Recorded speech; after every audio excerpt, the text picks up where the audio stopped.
नाज़रीन, महविश हयात के बिस्किट के इश्तहार को नशर करने पर पाबंदी लग गई। बिस्किट या सर्फ जैसी मामूली सी प्रोडक्ट के लिए इश्तहार बनाने का ये तरीका मुनासिब नहीं। पैमरा नोटिफिकेशन का मतन। नाज़रीन, आज की ताज़ा खबर। Islamabad. Pakistan electronic media regulatory authority ने अवामी शिकायत पर अदाकारा महविश हयात का बिस्किट इश्तहार नशर करने पर पाबंदी आयद कर दी। इस हवाले से तफसीलात में बताया गया है कि Pakistan electronic media regulatory authority की तरफ से ये कार्रवाई टीवी चैनल्स पर इश्तहार के नशर होने के एक रोज़ बाद अमल में लाई गई, क्योंकि सोशल मीडिया सार्फिन की तरफ से इस इश्तहार को कौमी सकाफत और रवायात के खिलाफ करार दिया गया और इसके बारे में बहस छिड़ गई, जिसमें सार्फिन ने महविश हयात को शदीद तनकीद का निशाना बनाया।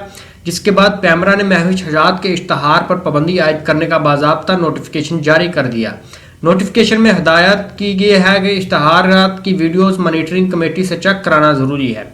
बिस्किट या सर्फ जैसी मामूली सी प्रोडक्ट के लिए इश्तहार बनाने का ये तरीका मुनासिब नहीं। इस रुझान से नाज़रीन की बड़ी तादाद में बेचैनी और अदम इत्मीनान पैदा हुआ, जबकि ये पाकिस्तानी माशरे और सकाफत के खिलाफ है। इसी बारे में मरूफ सहाफ़ी अनसर अब्बासी ने एक ट्वीट में कहा कि अल्हम्दुलिल्लाह, पैमरा ने अवामी एहतजाज पर बिस्किट को बेचने के लिए मुजरे पर मबनी इश्तहार चलाने पर तमाम टीवी चैनल्स, PBA और मुतल्लिका अदारों को एडवाइजरी जारी कर दी है और कहा कि हमारी अक़दार का ख्याल रखा जाए। इस कामयाबी पर मैं उन तमाम अफराद का शुक्रिया अदा करता हूँ जिन्होंने इसके खिलाफ आवाज़ उठाई।